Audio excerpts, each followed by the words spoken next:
The vast meeting chamber of the Galactic Consortium's central station gleamed with polished surfaces that reflected the soft blue light from above. 17 different species sat at the curved table, their bodies as different from each other as the stars they came from. At one end, 4 humans waited their turn to speak. Alan Gardner adjusted his formal diplomatic uniform and glanced at his team. Major Kate Daniels sat perfectly still, her military training evident in her posture. Dr. Paul Wright nervously tapped his datapad, while Jane Foster, the trade specialist, reviewed her notes one last time. For 30 years, humans had been the newest and least respected members of this gathering of advanced civilizations. For 30 years, they had accepted unfair deals, hoping for scraps of technology and knowledge. Today would be different. The Vrel representative, Skutal, finished speaking. His translucent skin pulsed with green light as he outlined the latest proposal. Earth would increase its mineral exports by 40%, provide more land for alien research bases, and allow more access to Earth's oceans. In return, humans would receive limited access to outdated medical technology. And now we invite the Earth delegation to accept these generous terms, Skutal said, his voice translated into flat, emotionless English. Gardner stood up. The room's attention shifted to the human, most delegates already looking bored. They expected the usual polite acceptance with minor requests for adjustments. Representatives of the Galactic Consortium, Gardner began, his voice calm. For 3 decades, humanity has participated in this organization with good faith and patience. We have provided resources, allowed research on our world, and shared our culture. The Nexeri representative, a tall being with silver skin and 4 arms, tilted her head. Something in Gardner's tone had caught her attention. In return, Gardner continued, we have received outdated technology, unfair trade terms, and been treated as children at the adults' table. We have analyzed the terms offered today and all previous agreements. He paused, making eye contact with as many alien representatives as possible. Humanity rejects these terms. Furthermore, we are withdrawing from all consortium agreements, effective immediately. The chamber erupted in noise. Translation devices struggled to keep up with the multiple languages being shouted at once. The Vrel's skin flashed with angry red pulses. This is not how these proceedings work, Skutal said when the noise died down. You cannot simply withdraw. There are protocols, procedures. We just did, Major Daniels said, standing beside Gardner. Earth's ships are already being recalled to our territory. Our outposts in shared space are being evacuated as we speak. Dr. Wright stood next. We have documented over 200 violations of the original membership agreement by consortium members. These violations alone give us legal justification for withdrawal. The Grand Arbiter, Nexalera of the Nexari, raised all 4 of her hands for silence. Ambassador Gardner, this is highly irregular. If Earth has concerns, there are proper channels to address them. Gardner smiled slightly. We tried those channels for 30 years, Arbiter. Our concerns were dismissed as the complaints of primitives who didn't understand galactic politics. Jane Foster placed a small device on the table. This contains our formal withdrawal notice and evidence of the violations we've mentioned. We do not wish for conflict, but we will no longer participate in a system that treats us as inferiors. You need us more than we need you, Gardner added quietly. The 4 humans gathered their belongings. The alien representatives watched in stunned silence as the Earth delegation walked toward the exit. This emotional display is typical of primitives, Skutal said dismissively. They will return when they realize the consequences of isolation. At the doorway, Gardner turned. We won't be isolated, Elder Skutal, and we won't return to this table. When we next meet, it will be at a different table entirely. The doors closed behind the humans with a soft hiss. In the corridor, Daniels turned to Gardner. Do you think they understood what just happened? She asked. Gardner shook his head.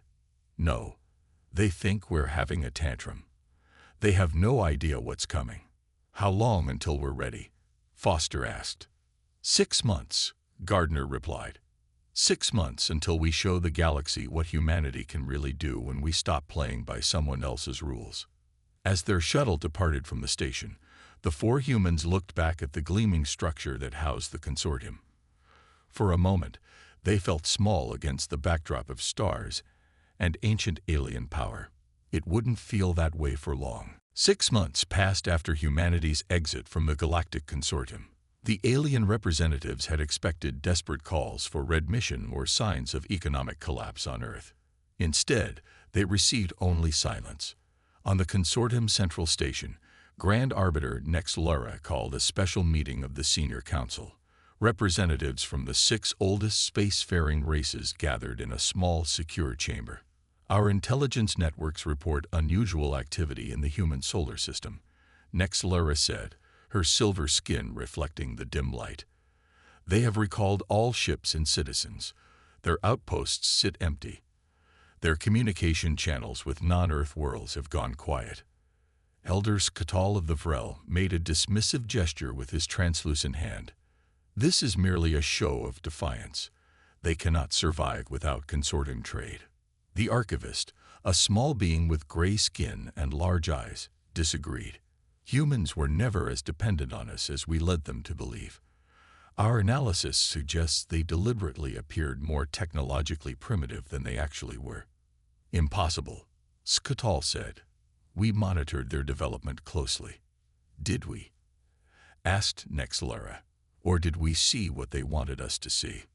Meanwhile, on Earth, a different kind of meeting took place, deep beneath the Rocky Mountains in North America. Director Alan Gardner, formerly Ambassador Gardner, addressed the United Earth Defense Council. Phase 1 is complete, Gardner said, looking at the military and scientific leaders gathered around the table. Our withdrawal from the consortium caught them off guard. They expect us to come crawling back. Commander Sam Rivera, head of the newly formed Space Fleet, nodded. All ships have been retrofitted with the new drive systems and weapons. The civilian vessels were easier to convert than expected. That's because we designed them that way from the start, said Chief Engineer Linda Fisher. She touched a control, and a hologram appeared above the table showing hundreds of ships. For 20 years, we built our ships with hidden compartments and adaptable systems. The aliens never noticed because they never thought we were smart enough to deceive them.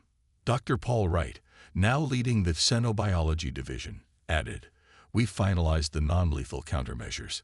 Every consortium species has specific biological vulnerabilities. We can incapacitate without killing. President Olivia Callahan, who had authorized the withdrawal from the consortium, looked at the displays showing Earth's preparations. Are we certain this is necessary? Gardner nodded. Madam President, the consortium never intended to treat us as equals. They saw Earth as a resource to exploit. We tried diplomacy for 30 years. We documented hundreds of treaty violations. They ignored us. They believed we would accept anything to keep our place at their table. Major Kate Daniels, now General Daniels, touched another control. The hologram changed to show strategic points throughout nearby space. These are our first targets: outposts, monitoring stations, and resource collection facilities. All lightly defended, all strategically valuable. And the plan if they respond with full force? President Callahan asked. They will, Gardner said quietly. Their pride requires it. But we've studied their tactics for decades. They fight by rules established thousands of years ago. They haven't faced a real war in generations. We have something they don't. What's that?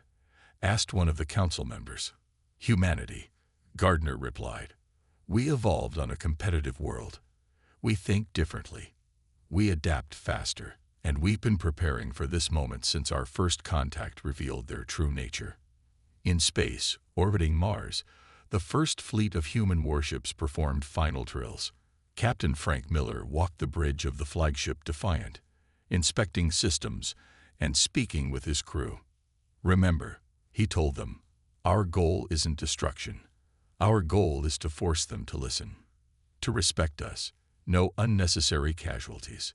His first officer looked at the tactical display. "Do you think they'll understand, sir? After we strike?" Miller shook his head. "Not at first. Beings who have held power for thousands of years don't change their thinking easily, but they'll learn." As Earth's clocks counted down the final hours before the operation began, humans throughout the solar system prepared for a new chapter in their history. They hadn't wanted conflict. They had tried peace. Now they would try strength. The universe was about to change. The Nexari border outpost Stellar Monitor 7 floated in the emptiness of space, its curved metallic surface gleaming in the light of a distant sun. Inside, Station Commander Texanella received an alert from the sensor officer.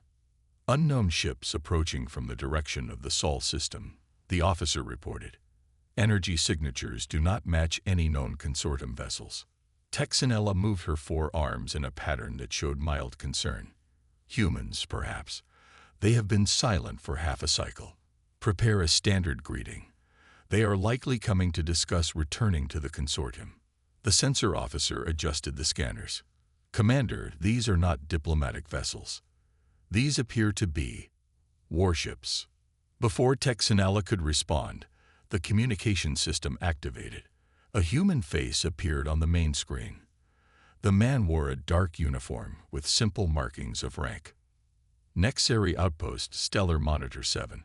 This is Captain Frank Miller of the Earth warship Defiant. Your station is now in restricted space claimed by Earth. You have 1 hour to evacuate all personnel.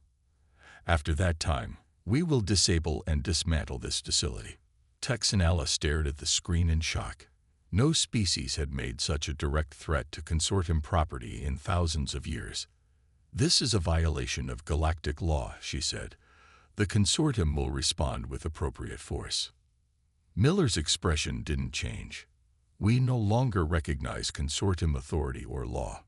Your people will not be harmed if you evacuate as instructed. This is not negotiable." The screen went dark. Texanella turned to her second-in-command. "Contact Central Command immediately. Tell them we are under threat from humans." "Communications are being blocked," the officer replied, his skin paling to a light silver color that indicated fear. Outside the station, 5 human warships moved into position. They were sleek and dark, with none of the decorative elements common to consortium vessels.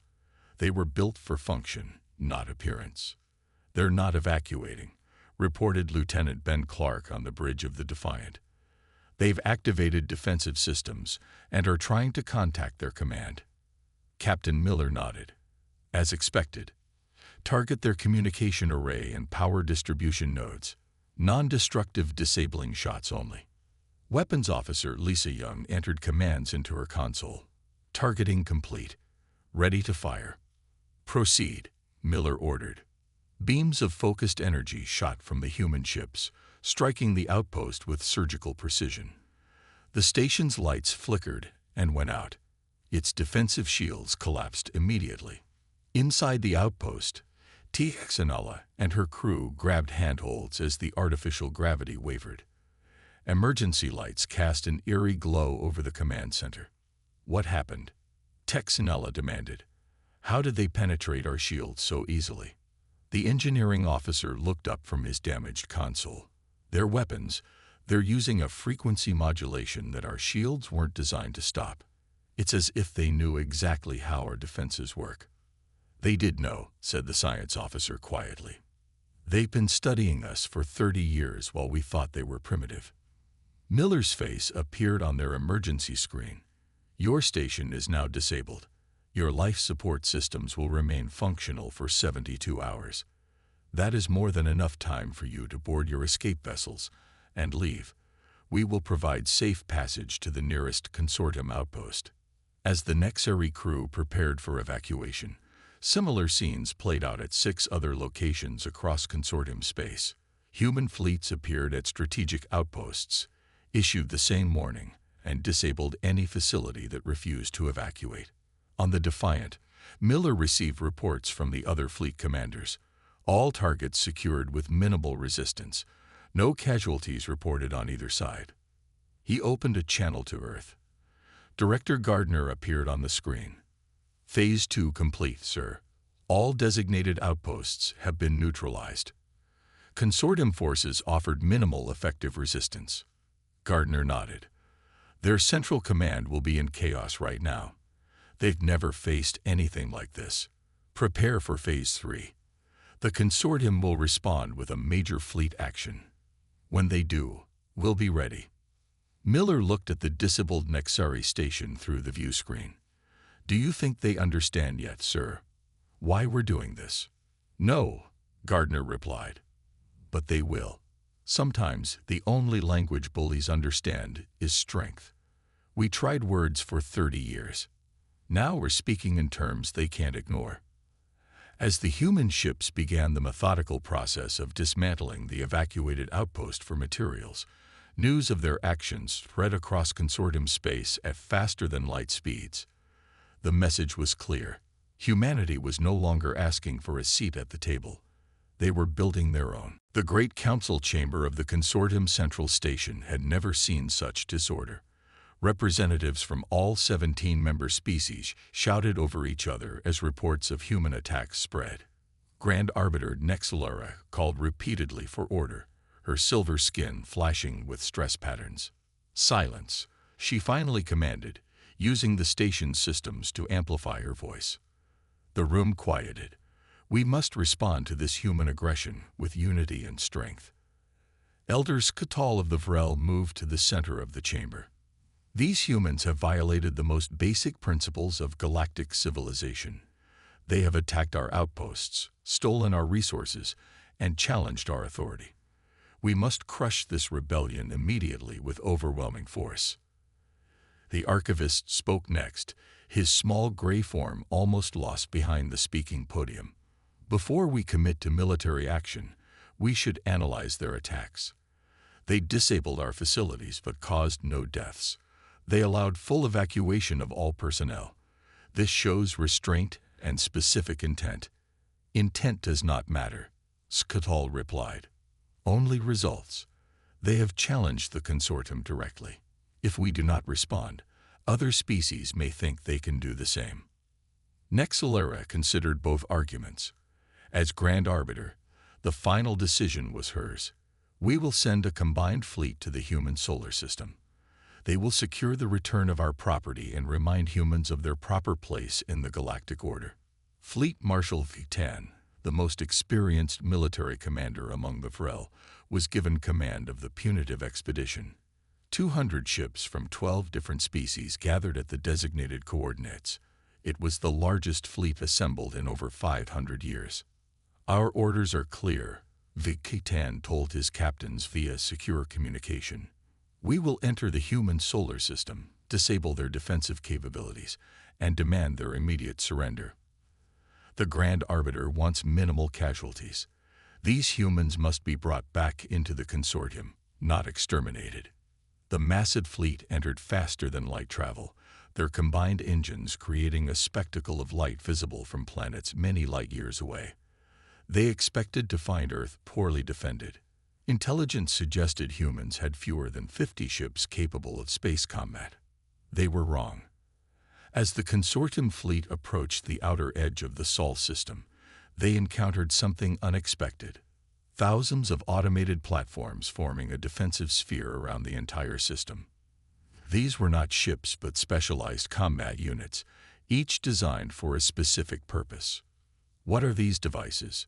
Vitan asked his science officer. They appear to be automated defense platforms, the officer replied. But their design, it incorporates technology from multiple Consortium species, modified in ways we don't fully understand. Before Vitan could order a change in approach, the human defenses activated. Energy fields disrupted the Consortium ship's sensors. Targeted electromagnetic pulses disabled propulsion systems on the forward vessels. Small, fast-moving projectiles destroyed weapons arrays with precision strikes. Return fire, Vitan ordered. All ships target those platforms. The Consortium fleet responded, their weapons blazing across space. Some defense platforms were destroyed, but for each one eliminated, 10 more seemed to appear. Behind this automated defense line, the real human fleet waited. Captain Miller stood on the bridge of the Defiant, watching tactical displays with his officers. "Their formation is breaking," reported his first officer. "The automated defenses are working better than expected." Miller nodded. "They still outnumber us 5-1 in actual ships, but they're fighting the way they always have. No adaptation, no creativity. Launch Phase 2 defenses." Throughout the human fleet, special vessels opened their cargo bays, releasing clouds of microscopic robots into space. These tiny machines were the work of Dr. Wright's xenobiology team, designed to attach to the hulls of consortium ships and interfere with specific systems based on each species' technology. On his flagship, Victan watched in growing alarm as ship after ship reported systems failures. Weapons went offline.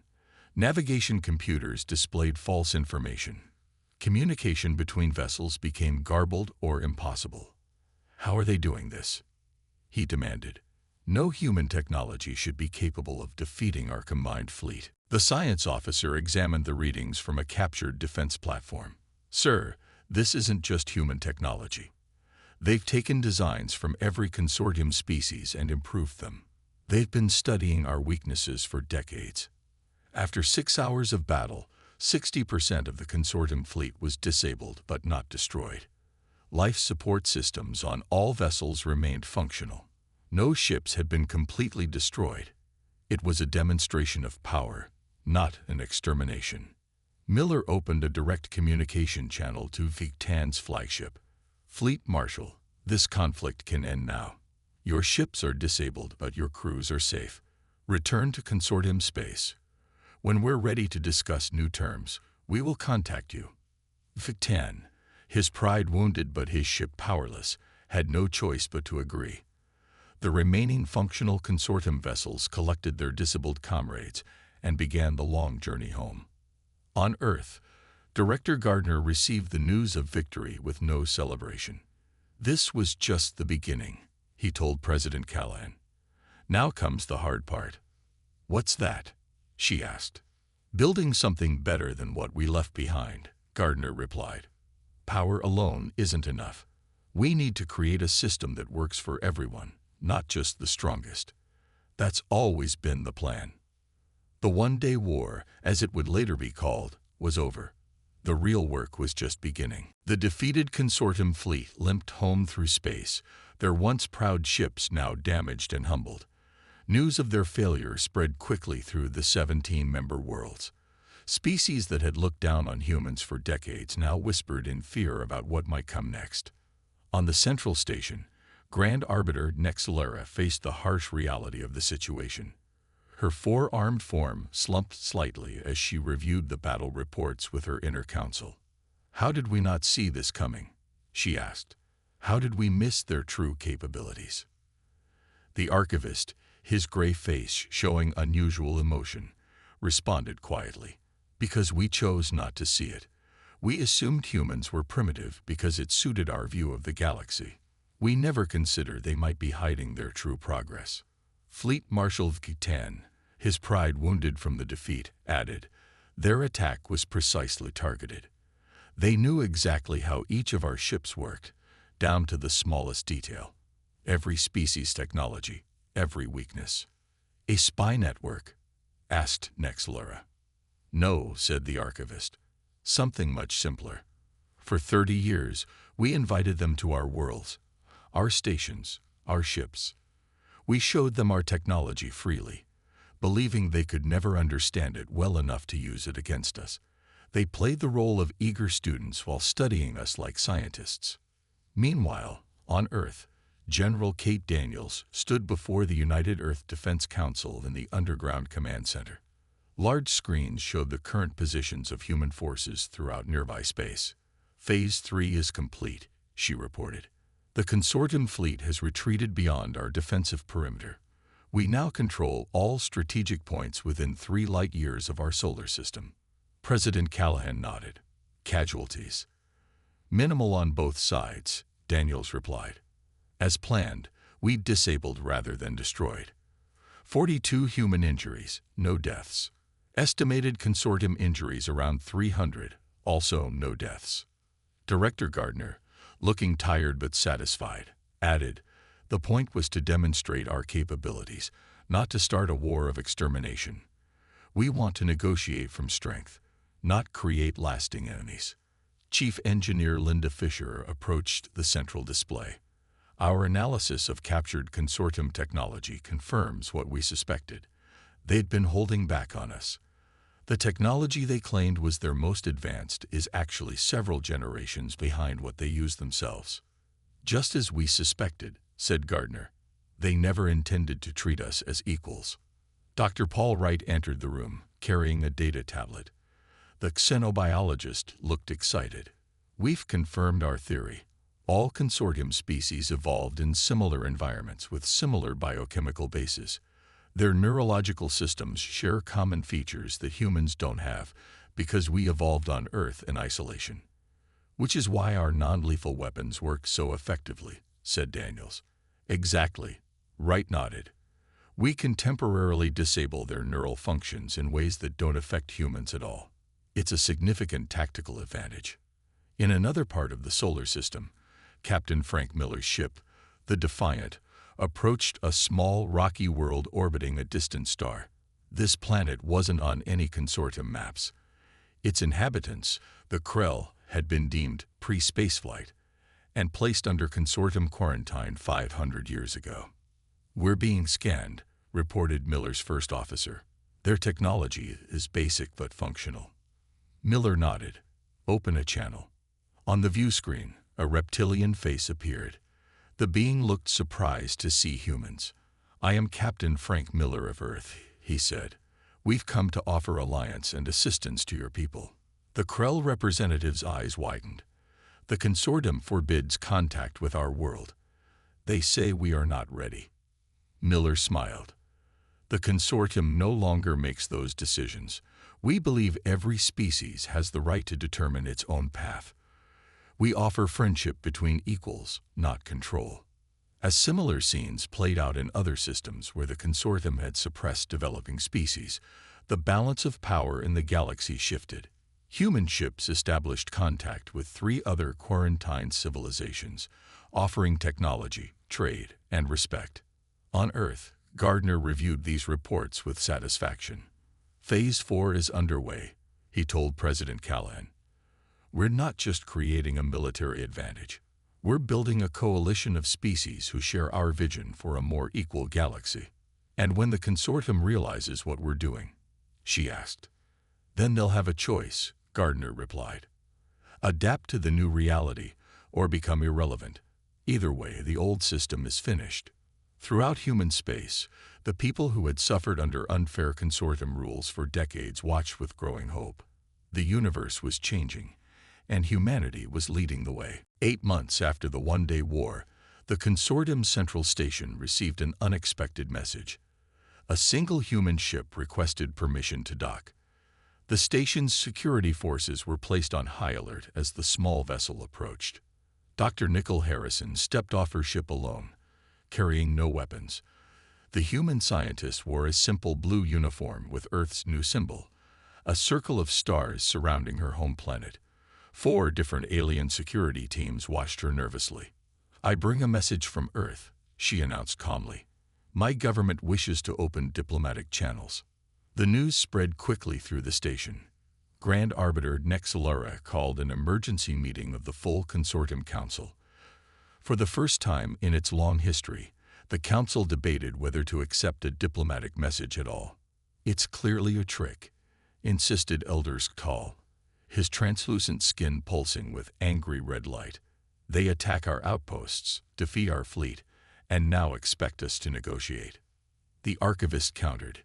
"If they wanted to destroy us, they could have. Their actions show restraint and purpose. We should at least hear their message." After hours of heated debate, Nexalara made her decision. "Bring the human messenger to the council chamber." Dr. Harrison stood before the 17 representatives with perfect calm. All eyes studied her with a mixture of fear, anger, and curiosity. "Earth extends an invitation," she began. "For the first time, We invite the Consortium Council to meet on human soil. President Callahan and Director Gardner will welcome a delegation to Earth, where we can discuss a new relationship between our civilizations. Murmurs filled the chamber. No negotiations in Consortium history had ever taken place on a member world. Neutral ground was always chosen. Why should we trust this invitation? Asked Skull. Harrison smiled slightly. Because you have no choice. The old balance of power is gone. You can adapt to the new reality, or you can become irrelevant. Earth prefers adaptation. 3 weeks later, a consortium vessel carrying Nexlura, elders Catal, and representatives from each member species approached Earth. It was the first time most of them had seen the blue planet except in images. They landed in Geneva, where a massive new building had been constructed, the Galactic Relations Complex. President Callahan greeted them personally, along with Director Gardner and Earth's leadership. "Welcome to Earth," Callahan said. "We regret the necessity of our recent actions, but not the outcome. You mistook our patience for weakness, our diplomacy for surrender. Now we negotiate as equals." The alien delegation was escorted into a large circular room with windows overlooking a beautiful lake. The design was deliberately different from the consortium's hierarchical chamber, with all seats positioned equally around a round table.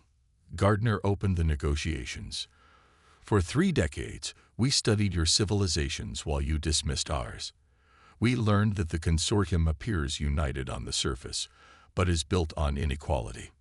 The oldest species control the youngest. The technologically advanced exploit the developing. This system has existed for thousands of years, but that doesn't make it right." He activated a display showing evidence of secret treaties, resource theft, and suppression of developing worlds. The alien delegates shifted uncomfortably as their hidden practices were exposed. "But we didn't come to just complain," Gardner continued. "We came to build something better." He gestured, and 3 new delegates entered the room. They were representatives of species the humans had contacted, worlds that had been quarantined or exploited by the consortium for centuries. "Meet our new allies," Gardner said. "They support our vision for a more equal galactic community." Elders Catal rose in anger. "This is outrageous. You have violated our most sacred protocols by contacting quarantined species." "Your protocols," Callahan replied calmly. "Not ours, and not theirs." One of the new delegates, a tall reptilian Krell, spoke directly to the consortium members. "For 500 years, your people told us we were not ready for the stars. Humans asked us what we wanted instead of telling us what we could have." Nexlura studied the humans with new understanding. "You did not just leave the negotiation table," she said quietly. "You built a new one and invited others to join you." Gardner nodded. "That's exactly what we did. And now we invite you to join us too. Not as rulers, but as equals. The choice is yours." As the first day of negotiations ended, both sides recognized a fundamental truth. The galaxy would never be the same again. Humanity had changed the rules forever. The negotiations in Geneva lasted for 3 weeks. Representatives from the consortium, Earth, and the newly allied species worked day and night to create a new framework for galactic relations. The old consortium building on the central station sat empty while a new future was shaped on a planet many aliens had once dismissed as primitive. On the final day, President Callahan entered the circular chamber where a document waited on the central table. It was printed on actual paper, a human tradition that the aliens found strangely meaningful. "The Galactic Cooperation Accord is ready for signing," she announced to the gathered representatives. "This agreement will replace the outdated consortium structure with something more fair for all spacefaring species." Director Gardner stood beside her. His face showed the fatigue of endless negotiations, but also pride in what had been accomplished. "Let me highlight the key provisions," he said. He touched a control, and a holographic display appeared above the table. "First, equal representation for all spacefaring civilizations, regardless of technological development or age. No more tiers of membership or limited voting rights. The Krell representative nodded in approval. His people had been denied a voice for centuries. Second, transparent resource sharing with fair compensation based on actual value, not arbitrary rates set by the most powerful. Several consortium delegates shifted uncomfortably. The old system had allowed them to extract resources at extremely favorable rates. Third, mandatory technology exchange programs with protections for cultural development. Advanced technology will be shared more freely, but with respect for each civilization's unique path. Dr. Harrison, who had helped design this provision, added, "This means no more artificial suppression of developing worlds. No more quarantines on species deemed not ready by others. Fourth, a mutual defense agreement that protects all signatories equally. The strong will defend the developing, not exploit them." General Daniels, standing near the back of the room, nodded slightly. The military provisions had been among the most difficult to negotiate. Finally, and most importantly, Gardner continued, "Leadership of this new galactic cooperation will rotate among all member species. No permanent hierarchy based on age or technology." Elder Skatal of the Vrel stood up, his translucent skin flashing with anger patterns. "This is unacceptable. You would undo 10,000 years of galactic order because of your impatience. The older civilizations guide the younger ones for good reason. We have the wisdom of millennia." Gardner faced him calmly. "With respect, elder wisdom doesn't come automatically with age. Sometimes it requires new perspectives. The system you call order has become stagnation. We offer growth instead." The Grand Arbiter Nexalura had been unusually quiet during the final sessions. Now she spoke, her silver skin reflecting the light from Earth's sun through the windows. "Change is difficult, especially for those who have benefited from the old ways. But perhaps it is necessary." She moved to the table and picked up one of the pens provided for the signing ceremony. "The Nexari will sign this accord." One by one, representatives from 13 of the 17 consortium species added their signatures or marks to the document. The newly contacted worlds, including the Krell, joined as founding members of the Galactic Cooperation. Elders Skatal and representatives from 3 other ancient species refused. "You will regret this decision," he told Nexalura. "The Vrel withdraw from this mockery of civilization. We will observe from our territories how long this human-inspired chaos lasts." As the dissenting representatives left the chamber, Gardner watched them with a mix of regret and resolve. "We offered them partnership," he said quietly to President Callahan. "They chose isolation instead. Will they be a threat?" she asked. "Eventually, perhaps," he replied. "But the combined strength of the cooperation far exceeds theirs. And more importantly, we have something they lack." "What's that?" "A future people want to be part of," Gardner said. "A system that values all voices, not just the oldest or strongest. That's something worth defending."